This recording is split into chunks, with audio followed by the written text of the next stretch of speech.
Hello, everybody. This is The Lion of Janina by Mór Jókai. Chapter 2, Eminah.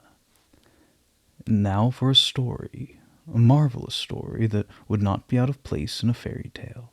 Away to another clime where the very sunbeams and blossoms, where the very beating of loving hearts differ from what we are accustomed to.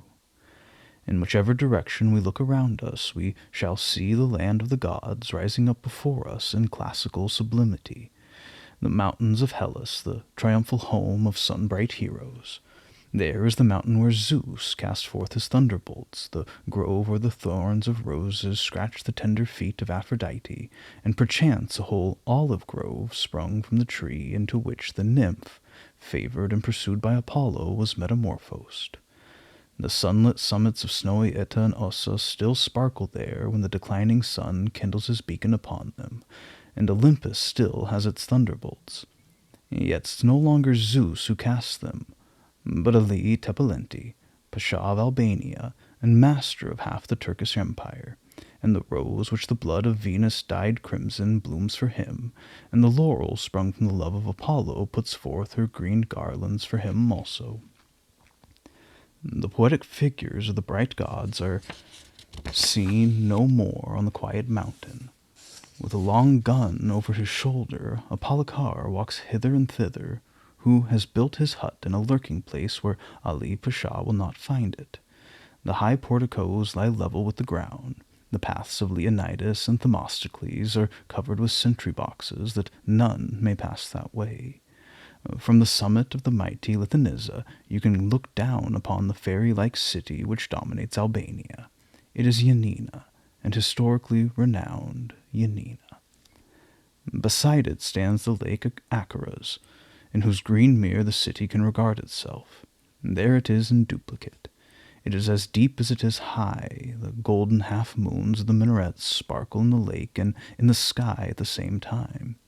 The roofless white houses, rising one above another, seem melted into a compact mass, and they are encircled by red bastions with exits out of 8 gates.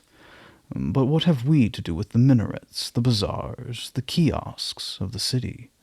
Beyond the city, where Cocytus, rippling down from the wooded mountains, forms, with the lake into which it flows, a peninsula, there, on an isthmus, stands the strong fortress of Ali Pasha, with vast, massive bastions, a heavy, iron-plated drawbridge, and a ditch in front of the walls full of sharp-pointed stakes and 2 fathoms of water.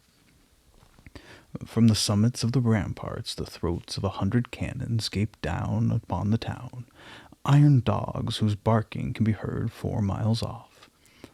On the walls a innumerable multitude of armed men keep watch, and in front of the gate the guns look upon each other from the portholes of the steep bastions on both sides of it. Woe to those who should attempt to make their way into the citadel by force. The gate, fastened with a huge chain, is defended by 3 heavy iron gratings, and from close beneath the lofty projecting roof circular pieces of artillery shine forth, in front of which are pyramidal stacks of bombs. The courtyard forms a huge crescent, in which nothing is visible but instruments of warfare, engines of destruction. In the lower parts of the semicircular barracks stand the sentry boxes, while in the opposite semicircle a long pavilion cuts the fortress in 2, extending from the end of one semicircle to the end of the other, and here are 3 gates which lead into the heart of the fortress. In all this long building there are no windows above the courtyard. Only 2 rows of narrow embrasures are visible therein. All the windows are on the other side, overlooking the garden, and there dwell the odalisks of Ali Pasha's 3 sons. The 3 sons, Omar, Al-Muhan, and Zaid, inhabit the buildings with the 3 gates. The back of this building looks out upon the garden, in which the harems of the Pasha's sons are wont to disport themselves. Here again a long bastion barricades the garden, a bastion also protected by trenches full of water, across whose iron bridge you gain admission into the Pasha's innermost fortress. And what is that like? Nobody can tell. The brass gates covered with silvered arabesques seem to be eternally closed, and none ever comes in or goes out save Ali and his dumb eunuchs, and those captives whose heads alone are sent back again. The bastion surrounding the central fortress is so high that you cannot look into it from the top of the citadel outside. But if anyone could peep down upon it from the summit of the lofty Lithanissa, he would perceive inside it a fairy palace, with walls of colored marble protected by silver trellis work, with blue-painted brazen cupolas, with half-moons in their pointed spires. One tower there, the largest of all, has a roof of red cast-iron, and this one roof stands out prominently from among all the other buildings of the inner fortress. The colored kiosks are everywhere wreathed in garland of flowers, and the spectator perched aloft would plainly discern cradles for growing vines on the top of the bastion. He might also, in the dusk of the summer evenings, distinguish seductive shapes bathing in the basins of the fountains and lose his reason while he gazed. Or it might chance, which is much more likely, that Ali Pasha's patrols might come upon him unawares and cast him down from the mountain-top. This wondrous retreat was Ali's paradise. Here he grouped together the most beautiful flowers of the round world, flowers sprung from the earth or from a human mother. For maidens also are flowers, and may be plucked and enjoyed like other flowers. But the most beautiful among so many beautiful flowers was Eminah, Tebalenti's favorite damsel, the 16-year-old daughter of the Pasha of Delvino, who gave her to Ali just as so many eminent Turks are wont to give their daughters. On the day of their birth they promised to give them to some powerful magnate, and by the time the fiancé is marriageable, the fiancé has already one foot in the grave. A pale, blue-eyed flower was she, looking as if she had grown up beneath the light of the moon instead of the light of the sun. Her shape, her figure, was so delicate that it reminded one of those sylphs of the fairy world that fly without wings. Her voice was sweeter, more tender than the voices of the other damsels, and wiser than they. She could speak so that you felt rather than heard what she said. Ali loved the toy with her light hair, unwind the long folds of her tresses, cover his face with their silken richness, and fancy he was reposing in the shades of paradise. And the child loved the man. Ali was a handsome old fellow. His beard was glossy and as purely white as the wing of a swan. The roses of his cheeks had not yet faded. When he smiled, he was no longer a tiger, but revealed a row of teeth even handsomer than her own. And in addition to that, he was valiant, a hero. Even in old men, love is no mere impotent desire when accompanied with all the vigorous passion of youth. And Eminah knew not that there were such beings as youths in the world. Excepting her father and her husband, she had never seen a man, and therefore fancied that other men also had just such white beards and silvery eyelashes as they. Brought up from the days of her childhood in the midst of a harem amongst women and eunuchs, she had not the remotest idea of the romantic visions which the hearts of lovesick girls are wont to form from the contemplation of their ideals. To her, her husband was the most perfect man for whom a woman's heart had ever beaten, and she clung to him as if he had been a supernatural being. In her heart, Eminah pictured Ali as one of those beneficent genii who in the marvelous tales of the Arabs rise up from the bowels of the earth and the depths of the sea, 100 times greater than ordinary men, 10 times younger and 1,000 times more powerful, who are wont to give talismanic rings to their earthly favorites, appearing before them when they turn this ring in order to instantly gratify their desires and their wishes, to transport them from place to place with their huge muscular hands, to make them ride a cock-horse on their middle fingers, play hide-and-seek with them in the 1,000 corners of their vast palaces, watch over them when they sleep, overwhelm them with heaps and heaps of gifts and treasures, and yet are gentle and complacent in spite of their immense powers. They need but take one step to crush the towers and bastions of the mightiest fortress in the dust, and yet they walk so warily as not even to graze the tiny ant they meet upon their path. Why, Once Ali had waded into the lake up to his waist to rescue two amorously fluttering butterflies that had fallen into it. Oh, Ali has such a sensitive soul that he weeps over the bird that has accidentally beaten itself to death against the bars of its cage. Whenever he plucks a flower from its stalk, he always raises it to his lips to beg its pardon. And when they told him how, at the siege of Kilsura, all the poor doves were burned, the tears sparkled in his eyes. Eminah does not fully know the meaning of a siege. She only grieves for the poor doves, how they would hover above the burning town in white clusters amid the black smoke and fall down into the fire below. In reality, the matter stood thus. Ali was besieging Kilsura and could not take it. The besiegers fought valiantly, and the natural advantages of the place prevented him from drawing near enough to it. So he signified to the inhabitants that he would make peace with them and depart from their town, and desired them, in earnest of their pacific intentions, to send him a number of white doves. The besieged fell in with his proposal, and collecting together all the white doves in the town they could lay their hands upon, sent them to Ali. He immediately withdrew his siege artillery, with which he had already wrought no small mischief, but at night, when everyone was asleep, he fastened fiery matches by long wires to the feet of the doves, and then set them free.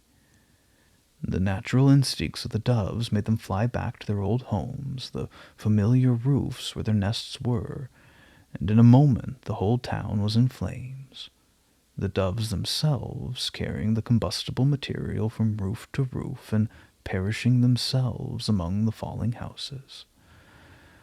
Ali wept sore as he told to Eminah the story of the doves of Kilsura.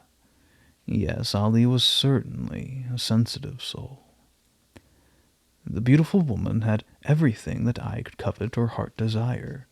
In her apartments were mirrors as high as the ceiling, masterpieces of Venetian crystal, and the floor was covered with Persian carpets embroidered with flowers.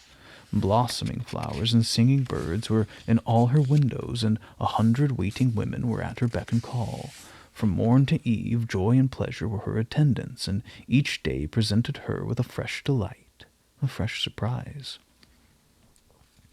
30 rooms, opening one into another, each more magnificent than the last, were hers and hers alone. The eye that feasted on one splendid object quickly forgot it in the contemplation of a still more splendid marvel, and by the time it had taken them all in, was eager to begin again at the beginning. But there was one thing which did not please Eminah. When one had got to the end of all the 30 rooms, it was plain that they did not end there, for then came a round brass door, and this door was always closed against her. Never was she able to go through it.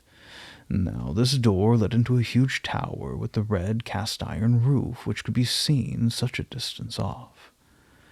The inquisitive woman very much wanted to know what was inside the door through which she was never suffered to go, though Ali himself used it frequently, always closing it most carefully behind him, and wearing the key of it fastened to his bosom by a little cord. Now and then she asked Ali what was in this tower, and she was not allowed to see, and what he did when he remained there all night alone. At such times Ali would reply that he went there to consort with spirits who were teaching him how to find the stone of the wise, how to become perpetually young, how to foresee the future and make gold and other marvels, all of which it was easy to make a woman believe who did not even know that all men do not wear white beards.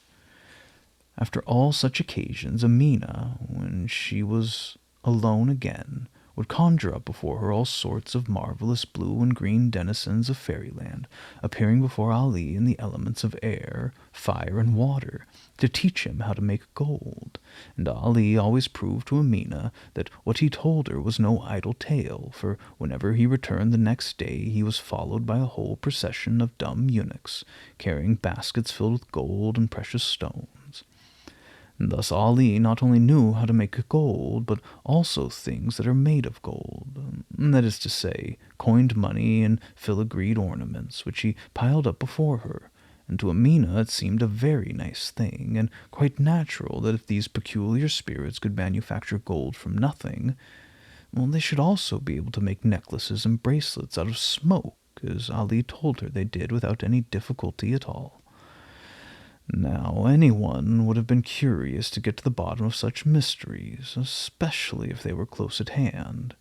How much more than a spoiled and pampered young woman who frequently was not able to sleep for the joy which the presents heaped upon her by Ali excited in her breast. How much she would love to see benevolent spirits who had given her so much pleasure. Frequently, when she implored Ali to take her with him when he went into the Red Tower, but the Pasha always tried to frighten her by saying that these spirits were most cruel to strangers in general, and women in particular, whom they would be ready to tear limb from limb, so Eminah always had to abandon her desire. But when once a woman has made up her mind to do a thing, do it she will, though a seven-headed dragon were to stand in the way, and if fear is a great power in this world, curiosity is greater still. One evening, Eminah accompanied Ali right up to the brass door, and as he went in, she dexterously thrust a little pebble between the door and the threshold. Thus, the door not being completely closed, the catch of the lock, despite a double turn of the key, shot back again. So instead of closing the door behind him, as Ali fondly imagined, he left it ajar. Eminah waited till the sound of her husband's footsteps had quite ceased. Then she softly opened the door, and at first contented herself with peeping in. Perceiving nothing to frighten her back, she ventured right in, cautiously peering around at every step, lest an angry spirit should suddenly rise up before her. Before her lay a long corridor, and she went right to the very end of it. Then she came upon a spiral staircase, which was so dark that she had to painfully grope her way along. A fatal curiosity goaded her on in spite of the darkness, and presently she found herself in a large round room dimly lit by a hanging lamp. All round the walls of this room were arranged marble benches, pitchers of water, funnels, and curious instruments of iron, leather, and wood, of all shapes and sizes, looking all the more incomprehensible in the semi-darkness. These were, no doubt, the implements with which Ali was in the habit of making gold, thought Eminah to herself, and discovering a convenient niche at the head of the staircase, she squeezed herself into it so that she could see everything from thence without being seen herself. A few moments afterwards, the door at the opposite side of the room opened, and Ali and 12 dumb eunuchs entered with torches. The room was illuminated at once, the eunuchs thrusting the torches into large iron sconces. One of them then proceeded to light the fire and pile up various instruments around it. Some sort of liquid also began bubbling in a cauldron. Ali meanwhile was sitting down on a camp stool and distributing his commands in a low voice. Now we shall see how Ali makes gold, thought Eminah. But now, at a sign from Ali, 2 of the eunuchs entered a trap-door, and a few moments afterwards the rattling of chains was audible. The trap-door opened again, and in came 2 old men, peculiar-looking creatures, with long grey hair, closely cropped beards, and strange garments, the like of which Eminah had never seen before. Ah, no doubt these are the spirits which help Ali to make gold, thought Eminah to herself. Well, at any rate, they are in chains, so I need not be afraid of them. And like the timid spectator of a strange drama, she looked out from her hiding-place at the scene which followed. The 2 old men were led to Ali, who, smiling and rubbing his hands, stood up before them, and for a long time did not speak, but only smiled. At last he gently stroked the face of the younger of the 2. "Merchant of Naples, thou still dost not know, then, where thy treasure lies hidden?" said he gently. "My lord," replied the other with desperate obsequiousness, "I have given up everything that was mine. I am indeed a beggar." "Merchant of Naples, how canst thou say so? Let me refresh thy memory. Thou didst go to Toulon with a full cargo of Indian goods, and there sold it all. When we met together on thy return journey, thou didst offer me 1,000 ducats, which I also took. But where is the remainder?" A profit of 12,000 ducats appeared entered in thy trading books. Those books are false, my lord, said the merchant in a tearful voice. I made those totally fictitious entries simply to preserve my credit. Merchant of Naples, thou dost calumniate thyself. Thou dost not want to make me believe that thou art not an honest man. Forgive me if I enliven thy memory a little. With that he beckoned to the eunuchs, and they, undressing the merchant, laid him on the torturing slab and tortured him for 2 mortal hours. It would be too horrible to say what they did to him. Oh, the curious woman amply atoned for her curiosity. She was obliged to look upon tortures which made her limbs shake and shiver as if she were in the grip of an ague. She covered her face, but the howls of the tortured wretch penetrated to her very soul, and her sensitive nerves suffered almost as much as if she had felt those torments herself. Gradually, however, a curious sort of torpor seemed to stop the beating of her heart. Her limbs ceased to tremble. She opened her eyes, and, motionless as a statue, watched the hellish scene to the very end. Ali was evidently a past master in this horrible science. He himself elaborately graduated the whole process, indicating briefly when and how long the thumbscrews, the Spanish boot, the boiling oil, the water funnel were to be used. Last of all came the culminating torment. They wrapped the merchant round in a raw buffalo skin and laid him down before the fiercely blazing fire. As the fire began to compress the raw hide and slowly press towards the tortured limbs, the limit of the poor wretch's endurance was reached, and he confessed that his treasures were concealed in an iron chest, fastened by a chain to the bottom of the ship. Then they freed him from the torturing hide, in a state of collapse, with foaming lips, a bleeding body, and dislocated limbs. He flopped down upon the cold marble. Thou seest now, my dear, observed Ali gently, what trouble thou mightst have saved thyself and me also. Then he beckoned to the eunuchs to remove the merchant. So this was the way in which Ali made gold. A very simple sort of alchemy, certainly. And now it was the turn of the second man, and a haughty, broad-shouldered fellow he was, who had regarded the torments of his comrade without moving a muscle of his face. Then thou wilt not tell me thy name, valorous warrior? Inquired Ali. I will tell thee thine, devil, Belial, Satan. I thank thee. Thou dost me too much honor, but it is thy name I should like to know. I suppose thou art some wealthy Venetian noble, whose whereabouts his kinsmen are rather anxious to discover, and who would not be ungrateful if anyone sent thee back to them, for I value thee very highly. Know, then, that I am a rich noble, and that at home I have a palace and treasures, but not a para of my property shalt thou ever see, for I have taken poison. Dost thou not see the blue spots upon my hand? Presently thou wilt see them on my face. In 5 minutes' time I shall be dead. And so indeed it fell out. The haughty noble died, while Ali, furious with passion, cursed the Prophet. And Eminah, from her hiding-place, looked intently upon Ali's face. What must have been her thoughts at that moment? The eunuchs removed the dead body, and Ali beckoned once more to them, whereupon they brought in, through the opposite doors, a wondrously beautiful damsel and a handsome youth. When the youth and the damsel beheld each other, the tears gushed from their eyes. They were lovers, and lovers meet for each other. Eminah now perceived with amazement that there were other kinds of men besides those who wore grey beards. The captive youth, with his frank and comely countenance and long black locks, so rejoiced her eyes that she could not take them off him. She had never seen anything of the sort before. Ali approached the pair and smiled upon them both, and each of them said to him, I curse thee. He said to the youth, Renounce thy bride, and thou shalt live. And the youth replied, I curse thee. He said to the damsel, Love me, be mine, and thy betrothed shall live. And the girl replied, I curse thee. And Eminah unconsciously murmured after them each time, I curse thee, without knowing what she was saying.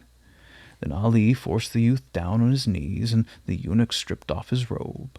One of them seized him by his beautiful long black hair and raised him up into the air thereby, while the other stood behind him with a large, sharp sword. "Thy beloved shall die this instant," roared the infuriated Ali, "if thou dost not set him free. Embrace either me or his headless body." Eminah turned her loathing eyes from the vile face of Ali, which in that moment was deformed out of all recognition, and the young couple replied in one voice, "We curse thee," and it was as though they had taken an oath to say nothing else. In the same instant the sword flashed around the youth. His beautiful head bounded into the air, then rolled along the floor to the foot of the spiral staircase, and stood still before the very niche where Eminah was concealed, at her very feet, in fact.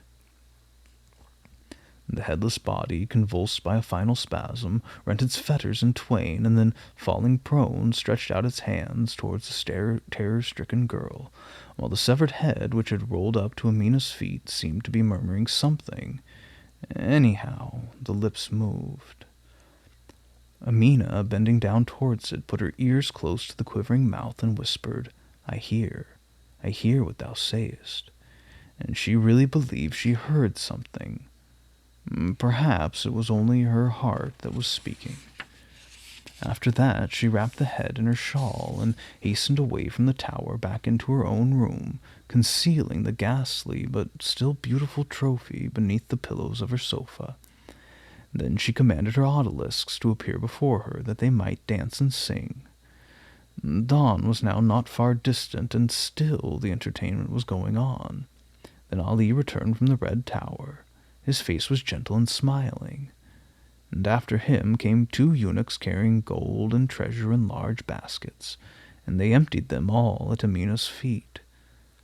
The damsel rejoiced, laughed at the sight of the treasures, and throwing herself on Ali's neck, repaid him with kisses, and dragged him down to her on the sofa. "Behold, the jinns have sent thee treasures," said Ali, "but a strange thing hath befallen me. One of my treasures rolled away upon the floor, and search where I will, I cannot find it." Eminah laughed and fell a teasing him. "Perchance the jinns have stolen it from thee," cried she. "Suppose," she had said, "thou art sitting upon it, Ali Pasha." Ali Pasha took the damsel upon his lap, and rejoiced in her innocent, artless eyes, and her childlike smile. He fancied that he could look through those eyes down to the very depths of her heart. If only he could have seen into it. And while he was thus toying with her, the Kundakite Kuda entered the room of the odalisques, bringing with him a veiled damsel. "Gracious lady," said he to Eminah, "I bring thee a Greek maiden, who hath heard the fame of thy benevolence, and hath come of her own accord to bask in the light of thy countenance, and gather fresh strength from my smiles." And he drew the maiden forward towards Eminah, who immediately recognized the girl whose lover Ali Pasha had decapitated, and saying playfully to the guardian of the harem, "Lo, Cotton Kite Kuda, the damsel is trembling. If thou dost not support her, she will fall. It's by reason of her great shyness, gracious lady. But how pale she is! Thy beauty casteth a shadow upon her. But look, she weeps. They're tears of joy, lady." Eminah gave the guardian of the harem a handful of ducats for his good answers, and allowed the bashful damsel to stand before her. Then she sent for sweetmeats, golden breadfruits, wine with the luster of garnets, and her opium nargileh. And cradling Ali's grey head in her bosom, seized her mandolin and sang to him Arab love songs. Hot, burning, rose-scented, dew-besprinkled love songs. And the Pasha drew over his face the long silken tresses of the damsel, as if he would envelop himself in the cool shade of paradise, and sleep a sleep of sweet melody, intoxicating rapture, and soothing opium. When the ivory stem of the nargileh dropped from the hands of the Pasha, Eminah sent from the room all the damsels. Only the newly arrived Greek maiden remained behind. She made her sit down before her on a cushion, and putting into her hands a large silk fan to fan the Pasha with, she asked the damsel her name. The damsel shook her head. She would not say. Why wilt thou not tell me? Because I have still a sister at home. Eminah understood the answer. Come nearer, said she. Last night I had a dream. Methought I was in a large tower, the interior of which was illuminated by 12 torches. Whichever way my eyes turned, they lit upon horrors. Strange, terrifying objects appeared before me, and although 12 torches were burning, darkness was still all around. And it seemed to me as if this darkness was not vapor or thick smoke, but a black mass of human beings all wedged together, who raised their eyelids every now and then. And after I saw Ali Pasha sitting in a red velvet chair with golden tiger feet, and as he sat cross-legged after the Turkish manner, it looked as if the tiger feet were his own feet. Many terrifying shapes passed before me, and at last a young man and a young woman were all who remained in the room, and to every question put to them they replied, I curse thee. Ali Pasha said the damsel loved me, and she replied, I curse thee. And immediately the head of the youth began rolling from one end of the marble floor to the other, right up to my feet, and a drop of blood dripped from it onto my slipper, and, strange to say, the drop of blood was still there when I awoke. Look, is that really a drop of blood, or is it only my imagination?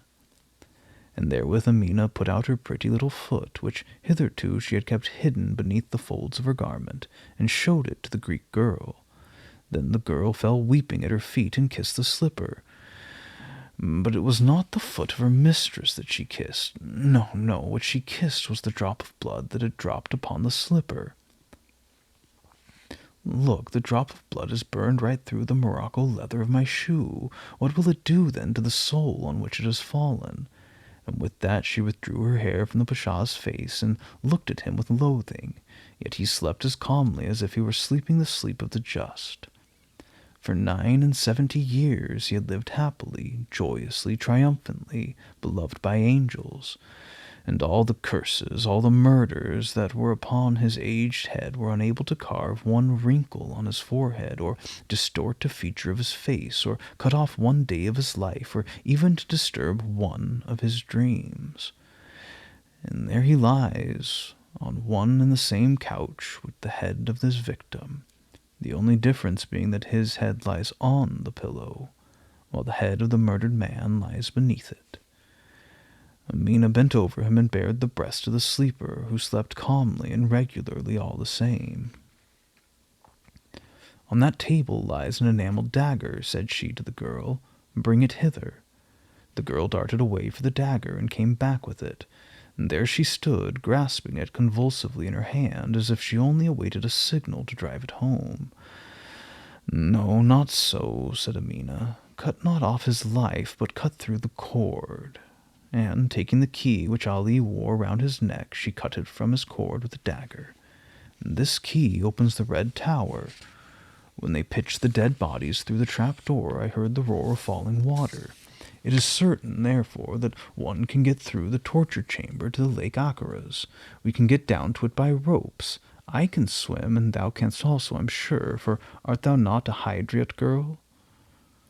When we have reached the heights of Lithanissa, we shall find a safe refuge in the midst of the forests. Wherever it is, it will be all one to me. Better to be among wolves and lynxes than near Ali Pasha. Will you do what I say? The damsel's bosom heaved violently. She hid her head on Eminah's shoulder and kissed it. Freedom, she whispered, full of rapture. Freedom above all things. It's now my only joy. Nobody will observe us, said Eminah, spurning aside the jewels which she loathed now that she knew whence they came. It is the last night of the feast of Bairam. Everyone is hastening to compensate himself for the privations of the fast of Ramadan. Everyone is sleeping or enjoying himself. The greater part of the garrison is making merry in the apartments of the beys. Even the sons of Ali Pasha, all 3 of them, are feasting with Mukhtar Bey. We shall be able to escape them, and then the whole world lies before us. The Greek girl pressed the lady's hand. We'll go together, she cried. My brother dwells among the mountains of Corinth. He's a valiant warrior, and will give us an asylum. Then go thither. I shall seek refuge with my kinsmen at Stamboul. Now go into the apartments of the odalisks and ask for apparel. I've already hatched a good plan. If they're all asleep, come softly back with thy clothes. The cotton kite Kuda only sleeps with half an eye. Beware of him. If he asks thee whither thou art going, show him the Pashah's handkerchief, and he will fancy Ali awaits thee. The face of the Greek girl blushed purple at these words. Even to lie on such a subject was a horrible thought to her, but Eminah beckoned to her to be gone. When she found herself alone, she drew forth the head she concealed beneath the pillow and placed it on the round table in front of her. For a long time she gazed at the sunken eyes, the gaping mouth, and the long black tresses which rolled over the table on both sides. The lady smoothed the wreathen black tresses with her soft hand, and passed her fingers right across the noble features without a shudder at their icy coldness. And then she sat an hour long opposite the dead head, and beside her Ali Tepelenti, the terror of the whole region, lay prone in a deep, motionless slumber. It was a strange sight, this young girl alone, there between these two horrors. She had resolved to quit Ali and set the Greek damsel free, but what she meant to do after that she herself could not have said. In an hour's time the Greek damsel returned. She came so softly that nobody could have heard her. Even Eminah did not perceive her till the damsel stood before the severed head and uttered a cry of terror. Only for an instant. Only for the duration of a lightning flash did the cry last. The damsel stifled it at once, and if it awoke anyone in the palace, he must have fancied he was dreaming, or had dreamed it, or would go on sleeping again. Then the damsel, in an agony of speechless grief, bent over the head of her betrothed, and her tears flowed in streams, though not a word escaped her lips. At last Eminah grasped the girl's hand and bade her make haste. So she dried her tears, and after placing the severed head in front of that of the sleeping Pasha so that they confronted each other, and cutting off one of the locks from its temples, she covered the cold eyes with bitter, burning kisses, and then, taking up her things, rapidly followed Eminah through the long suite of rooms. A few minutes later they were in the torture chamber. It was quite empty. The blood-stains had been washed away. There was nothing to recall the horrors of the night before. They opened the trap door through which the dead bodies were wont to be cast. At the bottom of the deep black void there was a roaring sound as if the lake were in commotion. No doubt a tempest was raging outside. How were these girls to escape by way of the subterranean stream? Perhaps some of the headless corpses were also swimming down yonder amidst the foaming waves. Would those who ventured down into those depths ever see the light of day again? But to them it was all one. Better to perish in the deep void than be condemned to the embraces of Ali Pasha. How the two girls abominated him, the one because she had murdered her love, the other because he had loved her. "Don't be afraid," they said to each other, and fastened their bundles to a long rope which was used in torturing. They let it down into the deep well, and a lamp at the end of it, and when the water put out the light, they fastened the other end of the rope to the hinge of the door, and each in turn let herself down by it. And whether they lived or whether they died, Ali Pasha lost on that day 2 talismans which he should have guarded more jealously than the light of his eyes. One was the spirit of blessing, the other the spirit of cursing, both of which he had held fast bound, and both of which had now been let loose. At the moment when the 2 damsels plunged into the lake of Acarus, and the slumber of tranquillity disappeared from the eyes of Ali Pasha, and he began to see spectres, a peculiar feeling came over him.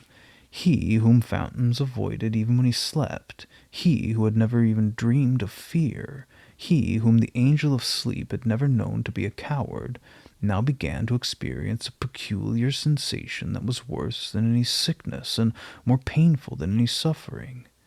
He was afraid.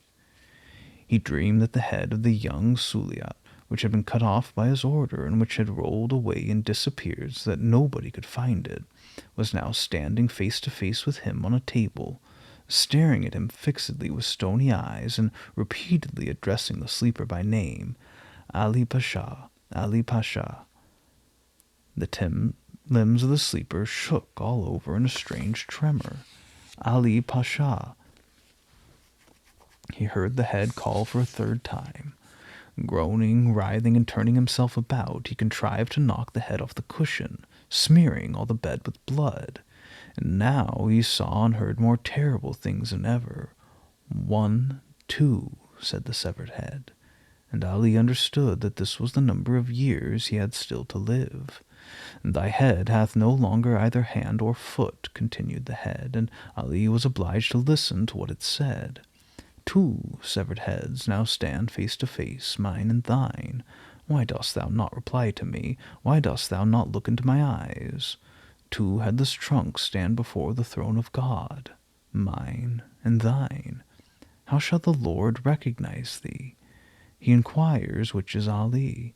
For every soul there is a white garment laid up, and thou deniest thy name with thy right hand on thy heart.